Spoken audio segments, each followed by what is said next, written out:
So right now, I'm going to share you the roadmap of being a technical virtual assistant and what you will need. So let's start. So this is our overview of this webinar. So we are going to discuss what is a technical VA, the difference between a general VA and a technical VA, skills you need to learn, other tools, characteristics of a technical VA, portfolio, where to find clients, high-paying clients, to be exact, upskilling and specializing, and hourly rates. Okay? So, pakilala mo na ako, no? So, sino ba tong sasalita na to? So, syempre, I'm RJ Villamer. I graduated BS Computer Science, and I'm working in the IT industry for the past 10 years, and I started freelancing since 2017, and I started Upwork in 2018. So, right now, I am a top-rated plus freelancer, and earned 80K plus US dollars. Then, my niche is specializing in WordPress development and no-code automation, which I will share you later on.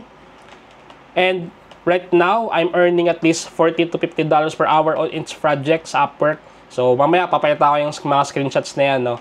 And right now, aside from Upwork, I'm working with 3 direct clients. And also, I recently built my Upwork agency and earned 10,000 USD na.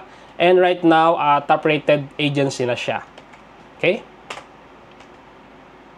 So, ito pala yung Upwork profile ko. So, yan, top-rated plus, earning $80,000 in total. Then, I have 30 total jobs and 4,378 total hours. Current jobs here. So, as you can see, the minimum rate that I'm getting is $38. And there's one with $44. And the highest one I get is $50 per hour. So, yan. Oops. And this is my agency profile, no? So, as you can see, it's Hypert Media. You can search it on Upwork. So, I'm offering business automation and marketing automation as well. But I'm going to expand, maybe offering virtual assistants in general, customer service and tech support, and rapid application development as well. So, yeah, that's it. So, what is a technical virtual assistant? So, a VA specializing in technical tasks such as website management, automation, and online tools. So, hindi siya katulad ng normal na VA na mga admin task yung ginagawa niya, and then mga personal assistant task. So, this is more on technical task kasi may mga client na hindi na kayang i-handle yung mga ganitong task kaya meron silang technical virtual assistant. So, mamaya, i-differentiate natin yung general VA sa technical VA para mas maintindihan nyo. Okay? So, ano nga ba yung advantage ng pagiging technical virtual assistant? So, kapag pinili mo tong niche na to, less saturation compared to general VA roles. So, sa ngayon, pagkakaalam ko, konti pa lang nag-offer nitong technical virtual assistant sa Upwork or other platforms or offering directly to clients. Because hindi nga siya common right now. Then, easy to specialize later on. So, ibig kong sabihin kasi maraming skills ang kailangan to become a technical virtual assistant. So, mamaya, i-ano natin yan. I-discuss din natin yan. So, examples natin is pagiging WordPress dev or automation. So, kapag okay ka na as technical VA and tingin mo, pwede ka na mag-specialize, you can choose either WordPress dev or automation or other skills which we are going to discuss later on. Then possible career growth. So technical skills open doors to advanced roles in the tech industry. So mas massive or mas mabilis yung career growth mo dito and mas mabilis kang makakapag-upskill. Then bukod doon, pinaka-importante syempre higher rates. So nakita niyo naman kanina, di ba? So I'm offering my service to $40 to $50 per hour. More or less. So it says here, valuable expertise, command higher rates for specialized knowledge and complex tasks. So and then increased earnings, ability to offer premium services leads to higher overall income. So ito na. So differentiates natin between a general VA and a technical VA. General VA, so mostly ginagawa niya administrative task, basic support. So nandiyan yung administrative research or administrative support rather. Research, customer service, personal assistance, and event planning. So, more on secretarial work and mga basic tasks lang siya, no? Then, unlike sa technical VA, so specialized siya sa mga tools and tech platforms. So, nandyan yung website management, nandyan yung e-commerce support, nandyan yung automation and integration, which is yung ginagawa ko. Then, data management and analysis and technical training and support.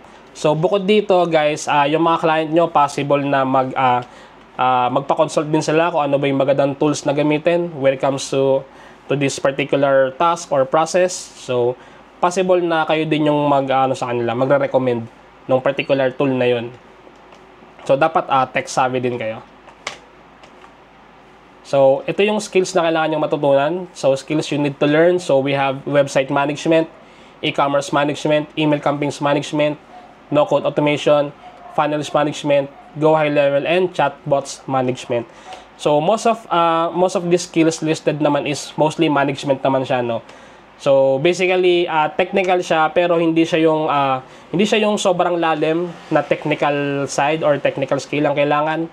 So, mostly mga management lang naman yan, which is mamaya di-discuss natin. So, website management. So, one platform or 3 platforms that are primarily used are WordPress, Squarespace, and Webflow. So, and tasks are website creation, maintenance, and updates. Ano ba yung website creation? So, meaning, mag-create ka ng isang web page, pero hindi mo kailangan mag-code, no? Kasi, merong mga plugins dyan na drag and drop lang siya. So, hindi mo kailangan mag-code. Then, mag-manage ka ng post, mag-manage ka ng plugins, kailangan mo siyang i-update. So, mga ganun lang naman. Same with Squarespace and Webflow. So, ito yung WordPress dashboard, no? So, para makita nyo lang. So, as a technical VA, ang gagawin mo lang dito, possibly, is mag-manage ng post, mag-manage ng pages, then mag-update ng plugins. So, mostly ganun lang. So, siguro comments no, sa mga blog post na yun. So, ma-manage nyo rin siya. So, walang coding involved dito na advanced na kasi masyado yun. Okay? Then, ito naman yung Squarespace. So, ito is sobrang user-friendly siya. So, same with WordPress, drag and drop lang din. May mga tools dito na kapag, kunyari, kailangan mong mag-add ng text. So, meron lang yun doon. Click mo lang siguro, header, ganyan. Automatic mag-add na siya doon sa web page na yun na hindi mo kailangang mag-code. Okay? Then, e-commerce management. So, of course, we have Shopify, WooCommerce, and BigCommerce. So, ang mainly task mo dito is store setup, public listing, inventory management. So, mga ganun lang naman most likely. So, kung e-commerce management niya, titignan mo yung sales, kung ano na yung status ng sales, then yung mga graphs, then mag-add ng products, then siguro mag-add ng users, magre-remove ng users, ganyan. So, again, hindi mo kailangang maging developer para magawa tong mga to. Kasi nga, management lang naman yung kailangan mong gawin. Ayan, so let's say, dito sa Shopify, so as technical VA, mag-add ka ng products, mag-check ka ng orders, then yung mga customers siguro, then content, then analytics. Ayan, so mga ganyan lang naman, mga basic tasks lang naman ang kailangan mo sa Shopify. Then ito naman yung WooCommerce. So yung WooCommerce is basically WordPress siya, pero naging e-commerce site na siya. So ganun lang siya. Then same with Shopify, ang kailangan mo lang gawin dito, yan yung mga revenue, orders, products. So same lang naman. Okay? Then email campaigns management. So we have ActiveCampaign, Mailchimp, and MailerLite. Then ang task mo dito, mag-setup ka ng email campaigns, then automation and analytics. So, yung ActiveCampaign is email campaign software siya. So, most likely, gagawa ka ng mga campaigns dito, ikaw mag-setup, then yung mga automations din. Tapos, possibly yung mga leads, i-manage mo rin sila kung kailangan mo na ba mag-send ng campaign for them, etc. etc. Ganun. So, most likely, management lang talaga. Then, this is Mailchimp naman. So, ganun din, same with ActiveCampaign. Email campaign din tong Mailchimp. So, ganun yung ginagawa niya. So, possibly, gagawa ka ng campaign, then automation, so, then audience dashboard, tas contacts, mga ganyan. So, most likely, mga lead gen task din. Or, yun nga, management dito sa software na to. Ganun. Then, ito, pinaka-paborito ko, and ito yung ginagawa ko ngayon. So, no-code automation. So, key tools natin dyan is Zapier, Make, and Microsoft Power Automate. So, task mo, mag-automate ka ng workflows and integrating apps. So, what do you mean by automating workflows? So, meron kasing business automation, saka marketing automation. So, yung business automation, i-automate mo sila. So, from the word itself. So, kasi, let's say, meron kayong manual process na nag-send ng invoice sa client. So, with these tools, pwede bang i-automate yung pag-send ng invoice doon sa client na yon. And kapag nagbayad sila, siguro automatic na mag-update. So, ganun ang ginagawa ng automation. So, kumbaga, tine-terminate or tinatanggal mo yung manual process na yon. So, ito yung Zapier. Ito yung pinaka-ginagamit ko ngayon. So, ganun lang naman. Create Zap. Then, so, mag-i-integrate ka ng mga apps.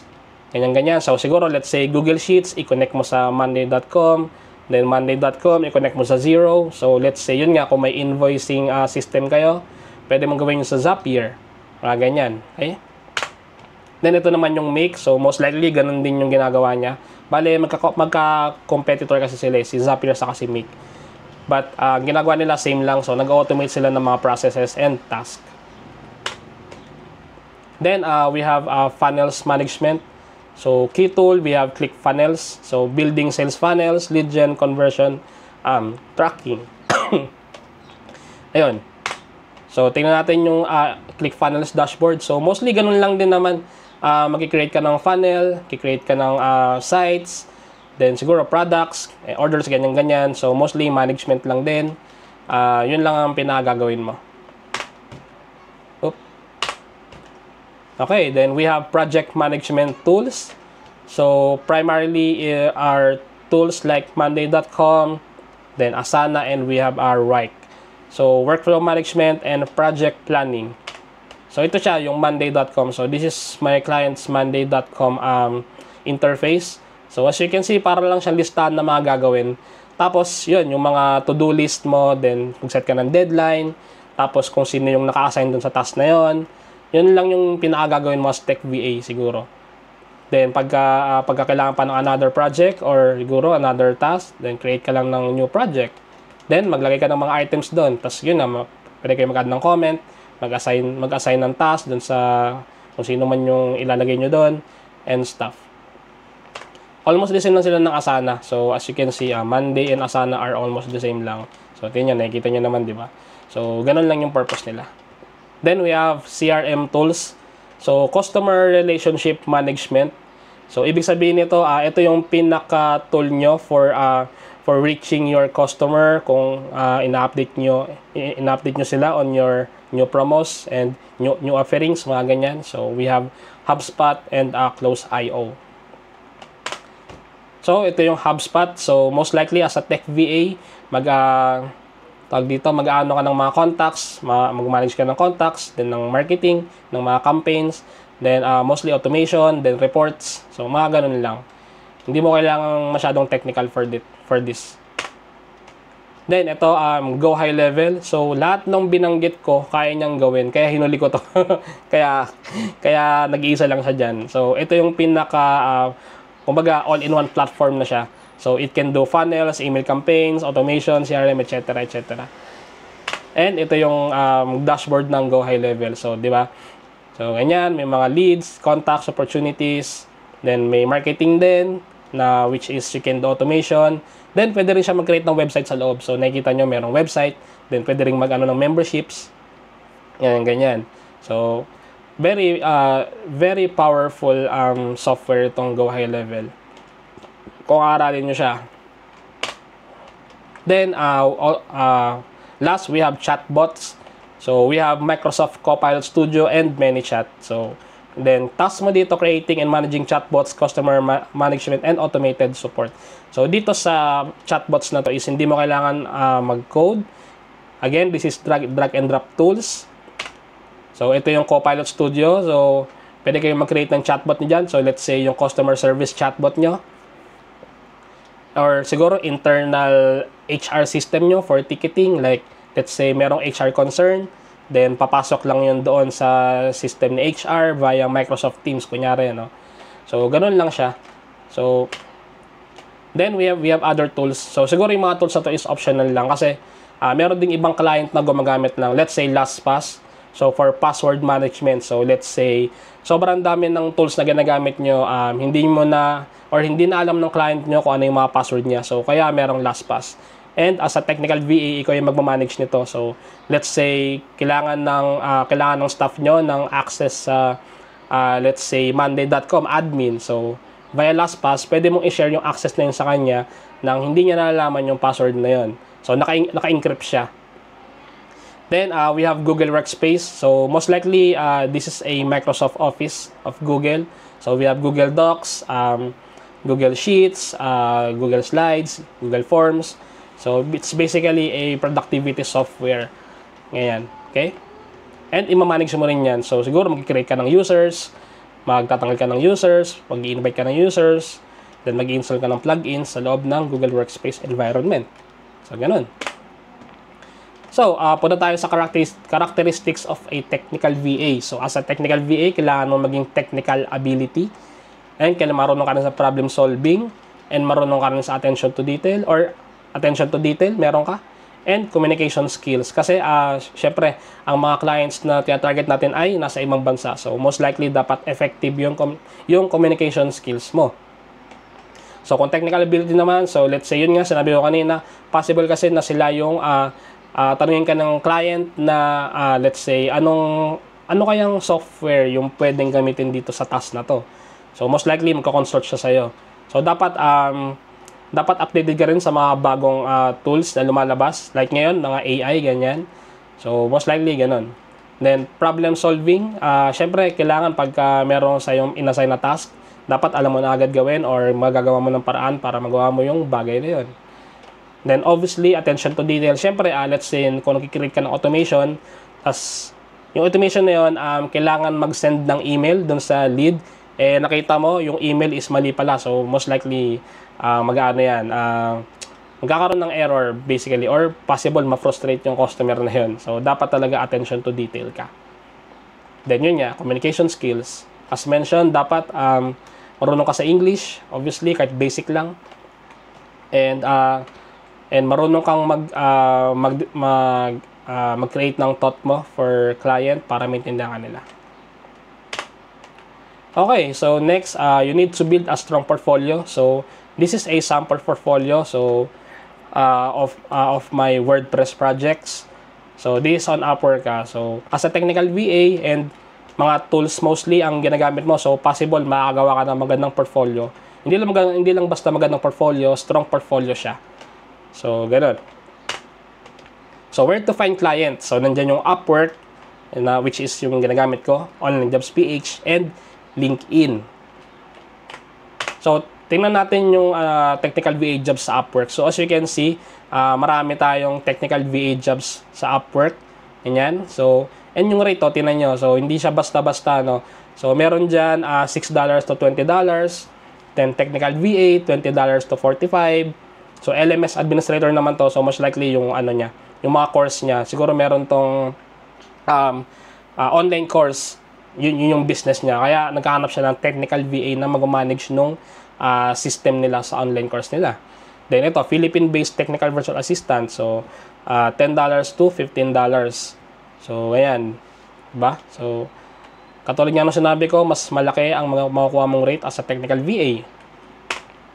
So, sa online jobs naman, ganun din. So, tingnan nyo to. Technical project manager, technical VA. So, ranging from $1,200 to $2,000 per month. Per month naman to. Ito isa, technical project manager, technical VA, $800 to $1,300. Then ito isa, rockstar technical VA, to $80. So, possibly, part-time lang to. I assume, kaya siguro ganyan lang yung nakalagay. Pero, in a nutshell, sobrang laki ng pwede mong kitain as a technical VA, no? Okay, next. So, when it comes to upskilling and specializing, what you can do is, you can check resource, online courses, webinars, and certifications. Then, specialization areas and benefits. So, pagka na-specialize ka na, syempre, focus ka na lang sa isang tool. So, let's say, kunyari, napili mo yung Go High Level. So, possible, malaki yung chance mo na makakuha ng higher rate kasi specialize ka na sa isang tool na yun. Yun nga, yung Go High Level. Eh ako, katulad ko, I'm specialized in no-code automation. As a technical VA, mas madaling mag-specialize compared sa pagiging general VA lang na sobrang dami ng ginagawa. And isa pa, technical kasi ito. So, mas maraming client na naghahanap na specialized sa mga technical tools na to. Then, syempre, kailangan continuous learning din. So, yun nga, tulad ng sinabi ko kanina, dapat maging resourceful ka, maghanap ka ng online courses, maghanap ka ng webinars and certifications. Yan. So, ito, meron tayong hourly fixed rates. So, beginner rates can range from $10 to $15 or more, tulad ng pinakita ko kanina. So, hindi siya bullshit lang. So, totoo siya. Ganyan ang pwedeng makuha as a technical VA. Then kapag intermediate na, you can get from $20 to $30 per hour or more. Then specialized tech VAs can earn $35 or more. So ayun, katulad ko, specialized tech VA na ako. So let's say I'm specialized with no-code automation. So right now I'm earning $40 to $50 per project. So you can do it too, as long as mag-specialize ka before or after mong maging technical VA na humahawak ng sobrang maraming tools. Mas okay talaga mag-specialized. And mas madaling mag-specialized as technical VA compared sa general VA. Okay? Ayan. So, ito yung mga magiging projects mo in case na mag-specialize ka sa no-code automation. Yan, Zapier. So, as you can see, $30 to $50. $5 to $30. Then ito, $25 to $60 yung isa. Active campaign naman. Then ito, agency block CRM. Not sure what is that. Pero yun nga, as siguro integrated din sa Zapier. And makuha mo nga $5 to $30 per hour. Then marketing project manager. So, possibly marketing automation yung gusto niyang gawin. Then kung specialize ka naman sa WordPress, yan, ganito yung magiging rate mo. 15 to 20, 12 to 15, saka 3 to 10. So, kasi aside from management, siguro, kung tapos ka na sa management, pwede ka na kasing mag-specialize to web dev or WordPress dev. Kasi, tingin ko, magiging curious ka sa mga bagay na yun eh. Kasi, nawa ka mo na nga yung WordPress before. So, to specialize, you need to study or train how to be a WordPress dev. Yun na yung pinaka-next step mo. Okay, so, final thoughts ko. So, key points ko as a technical VA, sobrang ganda or sobrang okay maging technical VA unlike sa pagiging general VA. Kasi ngayon, yung mga freelancers na tinatanong ko, mostly VA yung gusto. Pero wala pa akong naririnig na gusto nila maging technical VA or siguro wala na silang idea.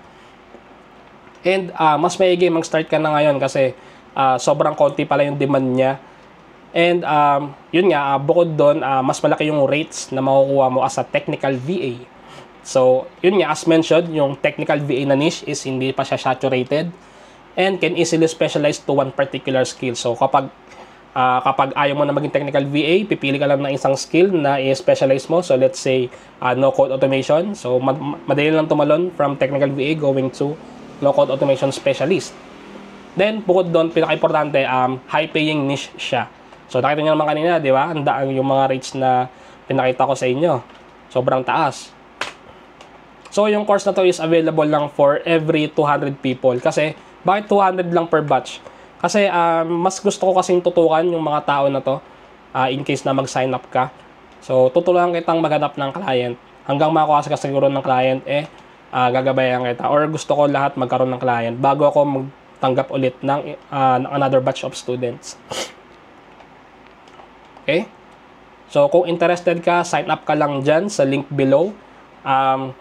Then, kita-kita tayo sa ating Facebook group. So, ang course natin will be available in 2 weeks kasi tinatapos ko na siya. So, most likely, kapag nagbayad ka ngayon, ma-receive mo na siya within 1 week or 2. So, ayun. Okay? And that's it for this webinar. So, kung may tanong ka, i-comment mo lang yan sa baba. And kapag hindi ka pa nag-subscribe, syempre, subscribe ka naman. And i-like mo na rin tong video na to and i-share mo sa mga friends mo na gusto maging technical VA.